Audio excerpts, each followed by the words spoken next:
Good evening, everyone. Uh, Hope everyone had a okay weekend or great weekend. So, shall we? Okay, let's get to it. So, I recently went through the first book of Samuel and didn't read the whole thing, but glanced through it and went through some parts. And when we go through chapters 18 to 26, first book of Samuel is very, very familiar to each and every one of us. And specifically the chapters 18 to 26. I'm not going to go through each and every aspect of it, but when we read those chapters 18, 21, 26, it gives us a snippet of the life and journey of David.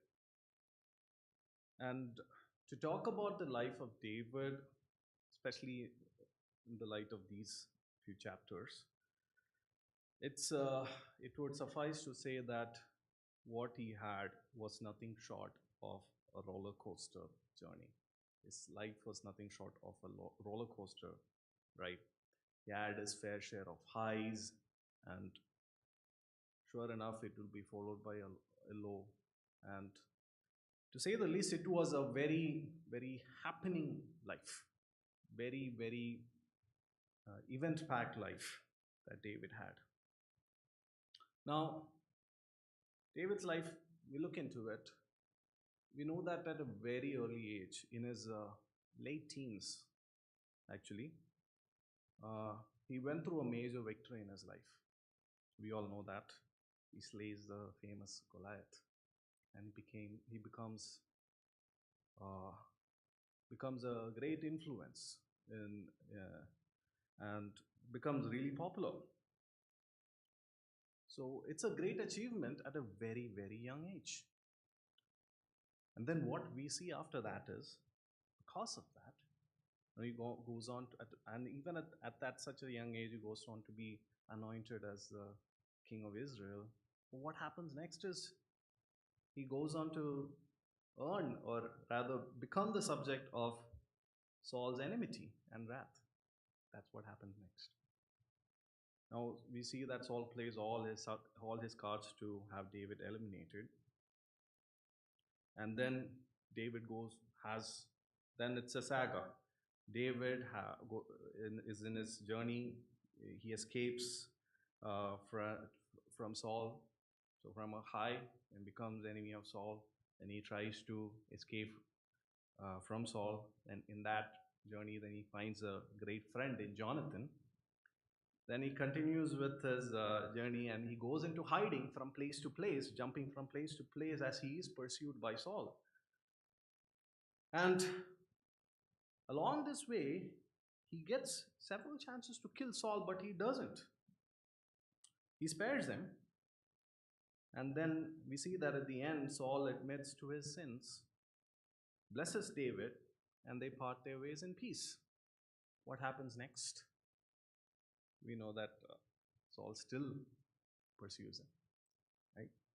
Saul never leaves David's back. David realizes that still Saul harbors resentment towards him, and David again keeps running. He reaches in Philistine at the end, and then he gathers a small army, and then he grows further strong. And then, as he grows stronger, he again goes through another low state in his life, wherein he finds out that the Israelites are defeated by the Philistines, and Saul and his good friend Jonathan is killed. Then at the end, then that is one of his lowest states in his entire life. Then you see, after that again, boom, he becomes the king of Judah after a series of events, of course. Becomes the king of Judah, then the entire nation of Israel. Then rest is history. He goes on to become one of the greatest of the kings. And then he captures Jerusalem, making it his capital, and the rest is history. What I'm trying to say is that his life, if we just look at it, it's a roller coaster journey. Now, this got me thinking about something. Now, the life of David, especially in these chapters, when you look into it, is a perfect example of God's training school. What David was going through these age, be around 10 to 12 years, from his late teen to his 30. 30 years is when he became the king of Israel. So this 12 years would be something we could call that as God's training school. David was going to a training school of God. And as long as you are enrolled and you are faithful, which David was, God keeps training you, keeps disciplining you. And this applies to us as well. Just like David, all of us who believe in Christ and have been made as children are automatically enrolled in God's training school. Just like David. We are all automatically, by virtue of being his children, enrolled in God's training school. So I just want to today briefly touch on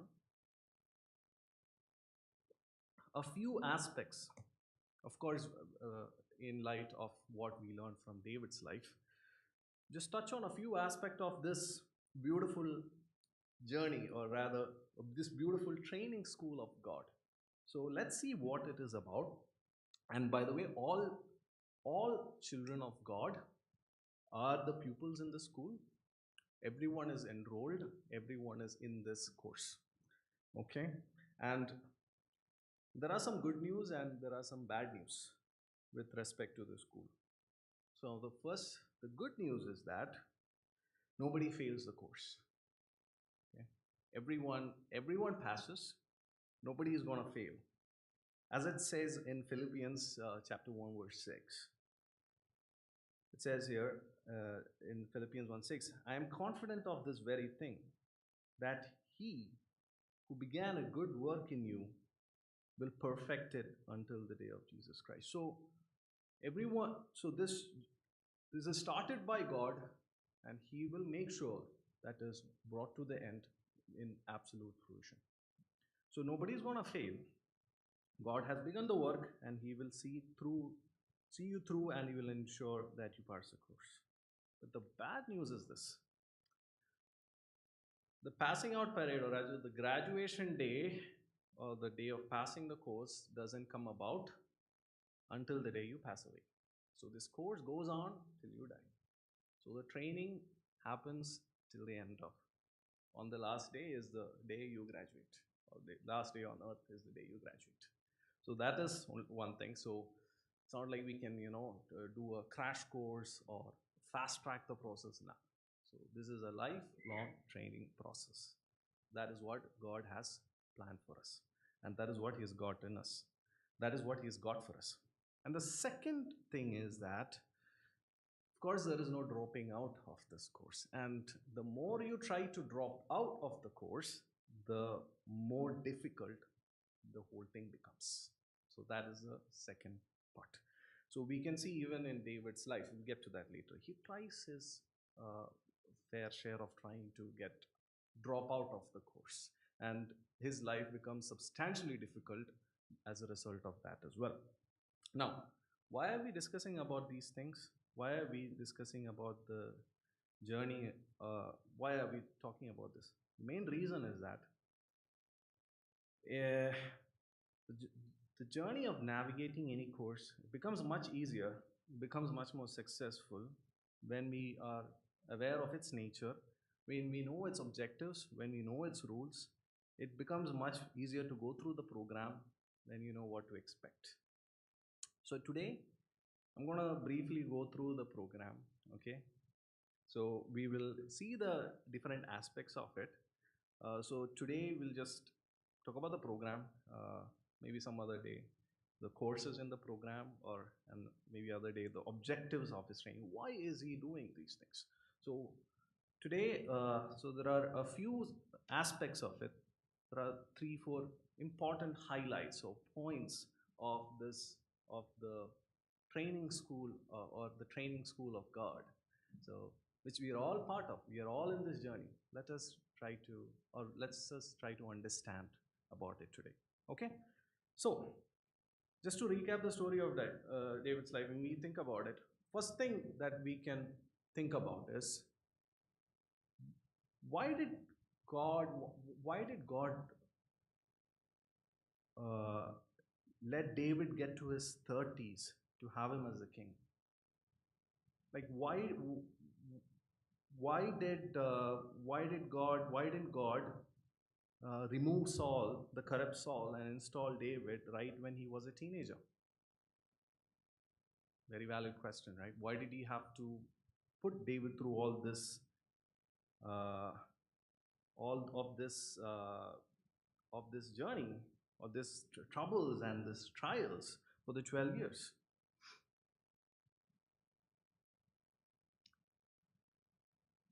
Let's see. Let us see.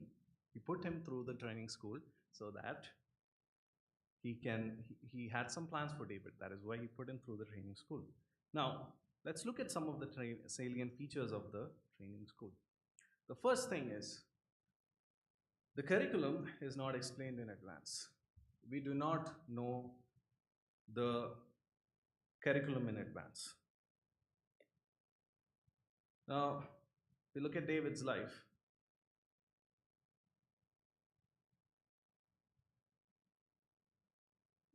Sorry. God does not sit down with David and explain to David, see, he does not tell him, see, David, this is what I'm going to do to you. I'm going to allow the wicked Saul to chase you constantly over the Judean desert for the next 10 years, so that you will grow in your maturity and learn to depend on me more and not your skills and talent. He doesn't tell that. He, he does not, he doesn't explain to David what's going to happen to him. It's the same thing for us. God does not tell us what training, or what things, what are the things, or what are the trials, and what are the training that is in store for us in the next, or that is coming to us. No. Neither did he tell David. He went through each of these things. He had no idea what was happening to him. But we must learn to recognize the training when it comes. When things happen in our life, when certain trials happen in our life, when certain events happen in our life, we should be able enough to know that this is God's training. So we should be able to recognize when it happens, but we should know that we do not know what is in store for us. Nobody knows. So when life throws a difficult situation at you, we shouldn't shrug our shoulders off, brush it off, and say that, oh, that's life. This happens. No. We should recognize that this is God's means of training you to share His holiness. So that's why in Hebrews, it says, Hebrews chapter 12 and verse 5, it says, do not regard lightly the discipline of the Lord. So many a times we'll have the situation, we'll have the scenario. We must realize that we are in this training school. God is training us, and He is training us to be more Christ-like, more disciplined, more holy. And moving on to the second aspect. We already touched on it. The training program goes on for a lifetime. So it is not a temporary thing. It is not a 5-year course. It's not a 6-year course. It's not a diploma program. It goes on for life. And even when we see David's life, it's clear. Even after he becomes the king of Israel, does his journey end there, or does he reach like a zenith where after wherein which all his problems are just, you know, it just washes away? No, is even after that, even till his end, he keeps on falling down, rising, getting up, and then he has his own trials, he has his own journey. So this goes on. God keeps testing, God keeps training you till you die. So never should we think that all our problems or challenges are going to wash away after a certain event or after a certain time. No, never think that I've reached the zenith of maturity. No, it only that zenith of maturity. God has a plan for you. He keeps training you till you die, but He will not let you go until you have gone through the entire training course as well. The third aspect is, in God's program, there are several courses that will be repeated even if you pass it the first time in flying colors. Now, this is a complete contrast to programs you have in college. Like you have a program, you pass it, and then never touch that again. Like that's how we do, right? You have a subject, you cram it the day before and pass the exam, and then that's it. We're never seeing that again. But in God's program, it is not like that. God's training school, again, David's life can be made the perfect example here. David proved his worth, or David, right from the beginning, we can see that uh, he passed the test of faith even as a teenager. God calls David a man after his heart while he was still a teenager, at a small age. But we see that in First Samuel from chapter 19, 20, we like X number of times, God keeps testing David.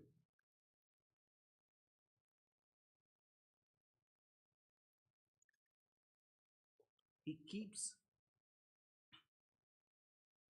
he keeps putting him through difficult circumstances again and again, testing him again and again. Even though, even though he knows David, even though proved his worth, proved that he was worthy, God he tests him again and again. That is why David in Psalms 34, 19, chapter 34 and 19, he goes on to say, many are the afflictions of the righteous, but the Lord delivers him out of them all.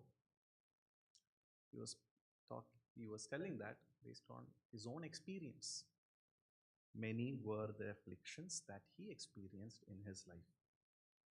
So even so in God's program, even when you feel like you have passed a course, that too in flying colors, you will find that you will be enrolled in the same course over and over again. You might feel like I've just been through a big trial and I was faithful, God, and I did what was expected, and I walked the right path. Now, now everything should be good for me. No, that may not be the case. You might be enrolled in the same program again. That is how God works. Now, moving on to the last, but I think the most important aspect of this program, and it briefly touches on what God intends from this. Why is God doing all this? That's the last point. Why is this necessary? God's training program is necessary. It is necessary for a person to be able to handle success in their godly walk of life. This program is necessary for a person to be able to handle success in their godly walk of life. Now, again, David was catapulted to fame at a very young age.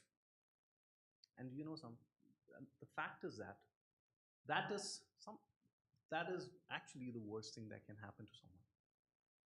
Achieving the zenith or achieving fame, success when you are actually not ready for it. That is actually the worst thing that can happen. And that is the reason why did not let David be a king when he was 19. When he could just kill Goliath, next thing he could have made him the king then. But going through that training was necessary. Going through those afflictions and those trainings and those tests was necessary for David. Only then would he have become the, the great king that he did out in his 30s. After his 30s, he became the great king. Was a result of that training. So he was able to handle the success which he got. He was able to handle that success because of that training he got. So don't think that God is like playing some games or putting you through all these things because it's just random. No, it's not random. It is rooted in, you want to understand God, if you want to know what he really is, if you think in terms of first principle, it is love. That is the first principle. And if you want to understand why he's doing something, why certain things are happening, it's all rooted on the first principle, which is love. Now, God is putting you through this training, putting you through this trial, difficult situation, fundamentally because he loves you. And this training program that he puts you through is because when he's he is prepping you, preparing you for success. An untrained person, success is the most dangerous thing that can happen to an untrained person. So affliction is bad, but success befalling on an untrained person is even worse. So David had to go through that training so that he would be able to handle the success as a king. If it was not for, excuse me,